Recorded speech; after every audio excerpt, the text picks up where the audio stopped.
Сәлеметсіздер ме, құрметті оқушылар. Бүгін біз 3-ші тоқсанда болатын соңғы жиынтық бағалау бақылауын шығаратын боламыз. Статистика элементтері тақырыбына байланысты.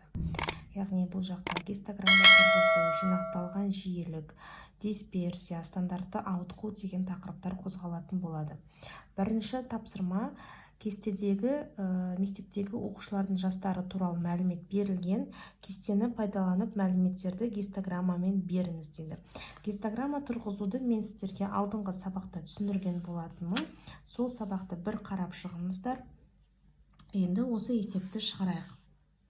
Жалпы гистограмма дегеніміз біз мынандай x осі бойынша мынау кездесетін жиіліктердің саны болады. Жиіліктердің саны болады. Яғни 7-ден 9, 9-дан 11, 11-ден 13, 13-ден 15, 15-ден 17, 17-ден 9, 19. Ал бала саны бізде y осімен, яғни тігінен жататын болады. Енді белгілеп алайық. Бірінші 7-ден 9-ға дейін, екінші 9-дан 11-ге дейін, үшінші аралық 11-ден 13-ге дейін, төртінші аралық 13-ден 15-ге дейін, бесінші аралық 15-ден 17-ге дейін, және соңғысы 17-ден 19-ға дейін. Енді осы мәліметтер бойынша гистограмма тұрғызайық. Бізде қарап тұратын болсақ, ең кіші саны 60, ең үлкені 280. Қалай бөлсек болады? 100-бен бөлетін болсақ, көп кетеді. 50-мен бөлейік. 50, 100, 200, 250. Ең үлкені ең үлкені бізде 300 болсын. 300 болсын. Ең бірінші 7-ден 9 жасқа дейін бізде 240 болып тұр. Яғни 240 ол 250 мен 250-дің ортасында. Мынаны өзін егер 10 бөлікке бөлетін болсақ, 10, 20, 30, 40, 1, 2, 3, 4 бөлікке бөлінеді. Яғни 40 деген таңдап, 240 теңгені таңдап, біз бұлай сызамыз. Яғни бірінші гистограммамыз кетті. Екінші гистограммамыз 272. 272 мұнаны да егер бөліктерге бөлетін болсақ, 60, 70, 80, 90. Сонда 60 пен 70 пен 80-ның ортасында где-то мынау аралықта жатыр. Енді бұны қалынырақ қылып сызып, бұлай болады. Келесі 11-13 бұл бізде 230. 230 жана 10, 20, 30. 240-тан сәл ғана төмен, ол мынау бөлікте орналасқан. Сыздық. Келесі 280. 13 пен 15-дің арасы 280 екен. 60, 70, 80 дедіге. 60, 70, 80. Мұнадан сәл ғана үлкен. Ол бұлай кетеді.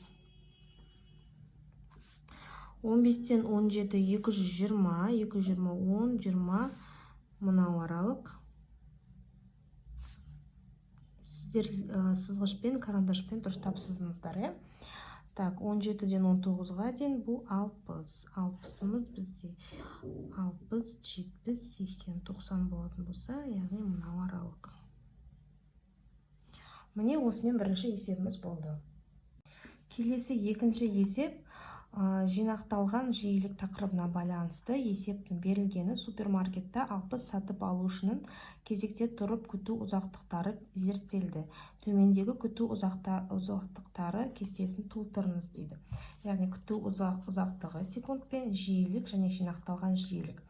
Жалпы жинақталған жиілік дегеніміз берілген вариантталар жиіліктері мен оларға сәйкес алдыңғы вариантталардың жиілігі қосындысының мәнін жинақталған жиілік деп айтады. Егер бізде мысалы мына жақта жиіліктің мағынасы мәні болатын болса, саны болатын болса, алдыңғы жинақталған жиіліктің қосындысы бізде осы жинақталған жиіліктің мәні болады. Ең бірінші жиілігіміз ол мынау жинақталған жиіліктің өзі түседі. Кестені толтыратын болсақ. Екінші айтады, осы өзінің жаңағы тұрған жиілігінің алдыңғы жиілігімен қосындысы бізде келесі санның жинақталған жиілігі, яғни 9-ды 2-ге қосамыз, бізде 11 болады.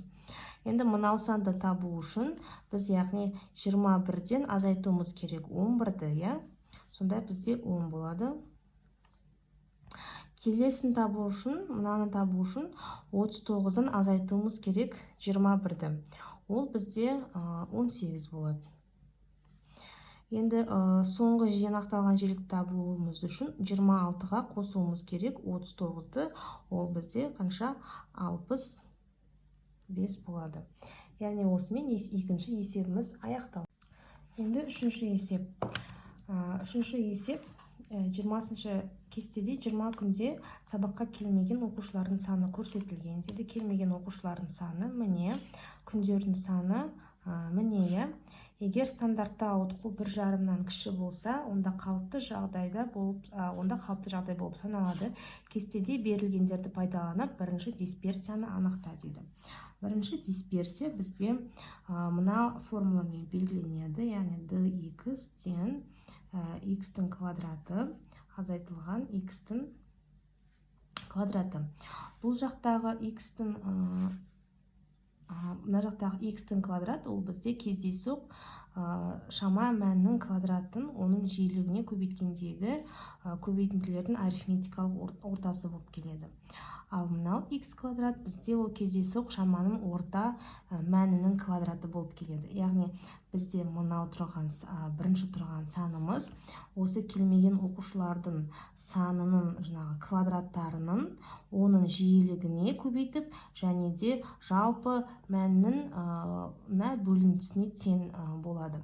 Жалпы біздер 6-шы сыныпта арифметикалық орта дегенді білген болатынбыз. Арифметикалық орта дегеніміз қанша сан бар, мысалы, сол сандардың барлығын бір-біріне қосып шығып, жалпы сандардың жалпылалмасына бөлінісіне тең болатын еді.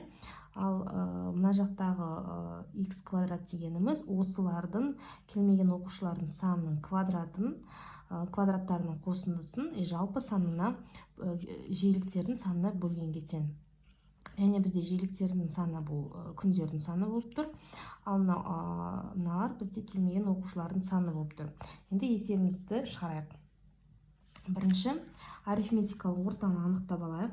Арифметикалық орта бізде айтқанымыздай барлығы мысалы келмеген оқушылардың саны, мысалы күндердің саны, келмеген оқушылар 0 болған 3 күнде, яғни барлығы толық келген.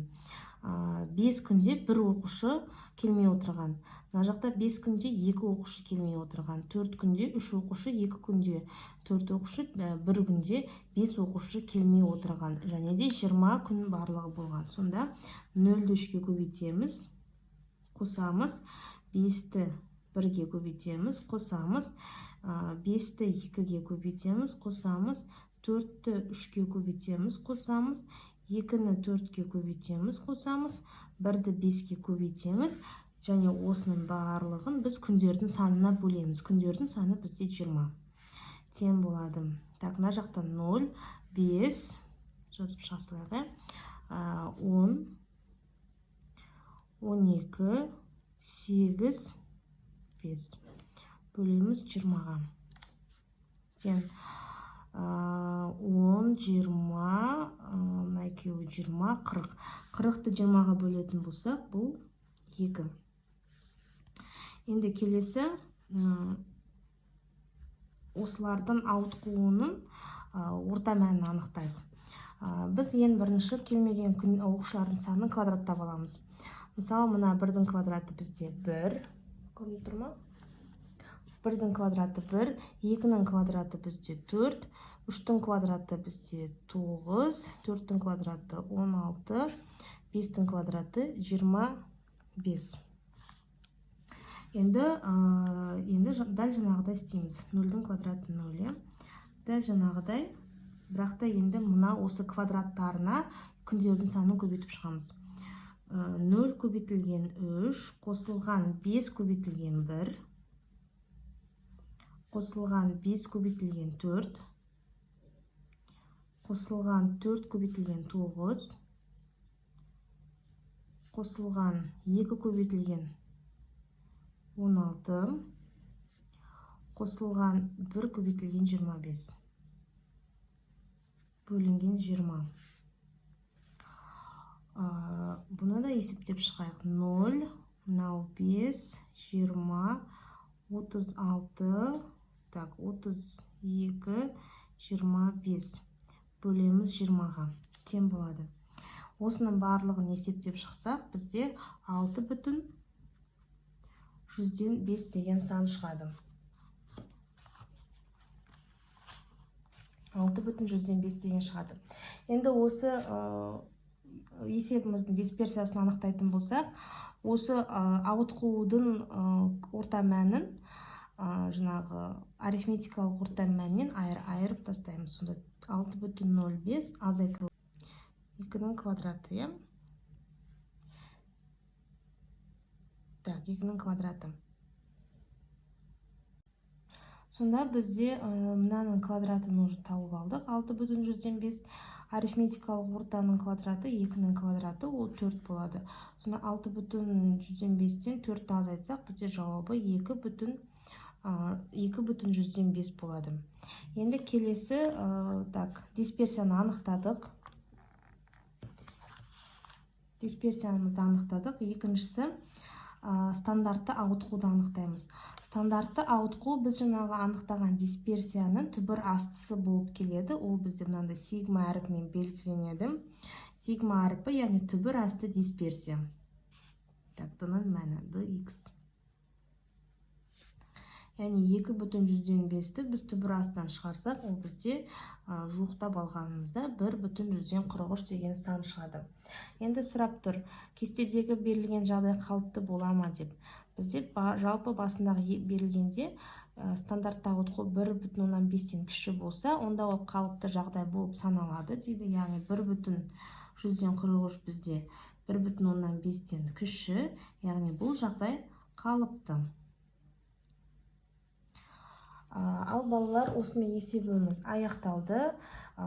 Осындай бақылауларда осыған ұқсайтын есеп, немесе дәл осы есептер келуі мүмкін. Сондықтан менің парақшама тіркеліп, лайк басып, жоғалтпауымыз үшін комментарий қалдырып қоямыз. Және де достарыңызбен бөлісіп отырыңыздар, барлығына пайдалы болсын. Сабақтарыңызды жақсы оқыңыздар, іске сәт, сау болыңыздар.